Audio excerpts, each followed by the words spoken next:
Hi, everyone. Thanks, Dr. Fan, for inviting me to participate today. My name is Jay Kothari, and I lead the Google Glass program.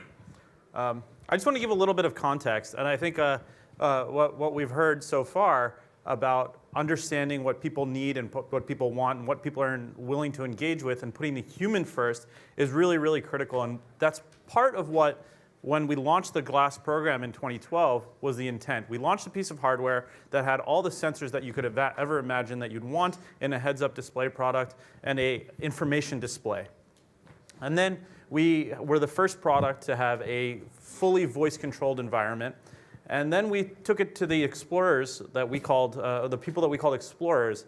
And those are the people who were going to help us figure out what this device was useful for. So that was one big learning for us, was how do we use this device? We talked to academics, we talked to athletes, we talked to professionals, and we talked to people in the enterprise. And so my shift in this product happened around 2015, where we started to focus on enterprise. And a lot of the work that was actually done here with people like Thad and Rich turned out to be something that the enterprise market knew exactly what a heads-up display product like Glass would be useful for. It took us a little time to figure it out. So in 2015, we sort of caught up with that, and we made a lot of partnerships with customers who actually had been using this technology for a very, very long time. And then last year, actually 2 years now, we released what we called the Enterprise Edition of the product. So what I wanted to share as actually taking Dr. Fan's rules in some way and seeing how we've actually applied those rules and how the market has sort of responded to us. And my first observation is that it really, really is important that people are interested in a desire to wear this product. Human first. Going back to Dr. Fan's first principle, human first. It's not valuable unless somebody's going to wear it all day long. The other principle that we thought of was easy to develop for. When Glass first launched, and a lot of the AR products that we have today are really, really difficult to develop for. Glass, we had new types of SDKs, new type of development paradigms, new type of interaction paradigms. And then the last one is easy to deploy. So when things go out of an innovation lab, when things go out of development, they actually have to be implemented in the real world. So you have to think of things like MDM. I'm going to give you a couple examples here. So first, easy to use. We actually had a customer who does manufacturing and logistics. I'm not going to name the customer, but they came to us after about 6 months of use of the first generation of Glass and said, this is amazing. Their executives came back, I should say, this is amazing. We're getting 30% improvement in productivity. Safety is improved. We're no longer getting people calling in injuries on the job because they managed certain boxes and they did certain things that actually caused strain on their employees. Because for some reason, all the employees who are using your heads-up display product, Glass, they're getting colds and sore throats. Can anybody guess why people who are using Glass were getting sore throats? No, wasn't that, but that's a good one. They disinfect it after every use. Anybody else? That's actually really close. Their mouth was always open. It wasn't because they were impressed, though they were. It was actually because the UI that they had designed was very, very much aligned with the pick-by-voice tool that they had had. They weren't taking advantage of certain features that they could have. So people were doing multiple confirmations. They were saying, OK, next step. OK, I'm ready. OK, confirm. Instead of doing pick by voice and tapping on a button here for next step because they had a little control block, they were actually just saying the command over and over and over and over again. So people were actually getting sore throats by using it. Small design change in the UX changed the experience completely.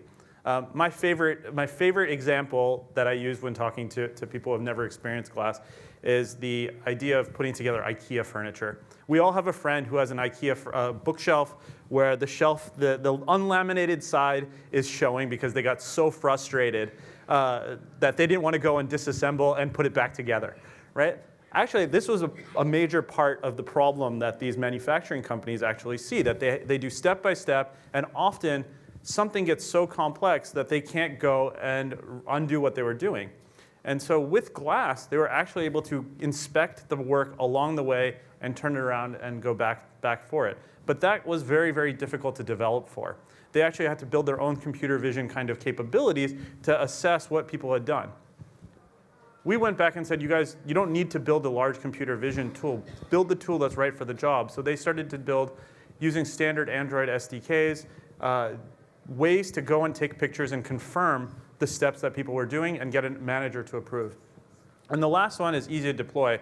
This is something that has taken, I think, the overall AR industry, when they go to production, a little while to realize that you need things like MDM, IT, you need HR on board. You need people in compliance to actually buy off on this and say, this is how you should use it. You need people to actually make sure that they sanitize the product after different shifts. So these are the kinds of things that we've observed that are very, very human-centric, even though they are in terms of a technology product. The other aspect is that we keep on talking about AR as a holy grail, and I probably am not the right person to be saying this, but I'm going to say it, that smart glasses are not the solution to everything. And often we see customers actually come and say, I want the glass, I want this, I want that, and it's going to do everything. Very, very quickly, we learn that they're going to fail. One of the things that we've actually learned is that you need to use actually multiple wearables along with an information display product. So we have customers like DHL who work in logistics, and this is a very easy example to understand, is that if you are doing logistics and you're doing picking in a warehouse, you often have something on a high shelf or a low shelf. If you're wearing a pair of smart glasses and you want to take the item on the low shelf and scan it, what are your options? One, bend down, pick it up, look at it, not it, put it down, or get down on the ground, tilt your head, look kind of funny, or start doing jumping jacks to get to the top shelf. But what we actually recommend is customers pair it with another wearable. They use a ring scanner, they go like that, and they can go like that. It's very, very straightforward, very, very simple for them to do. And this is the punchline that I want to get to, actually, is that we often talk about how can a product like glass or other wearables give you superpowers? And this is, in my mind, the best way to give somebody superpowers. There are two macro trends that are affecting blue-collar workers and white-collar workers today in the United States. 10,000 people retire. I think it's every week, and the average tenure of somebody in a role is measured in single-digit years and no longer in decades. So institutional knowledge leaves companies really, really, really quickly. And disseminating knowledge is very difficult. So what some of our customers are doing is that the more senior staff are putting glass on and recording the steps that they do, the standard operating procedures that they do, in order to document the best practices. They do it with their senior staff when they have institutional knowledge that's retiring. The other way that they do is they find their best performers, put glass on them, and record step by step. And it's actually really straightforward. In MRO for maintenance and repair, one company that we have as a customer, what they do is they put glass on, they have a new product that shows in a new vehicle.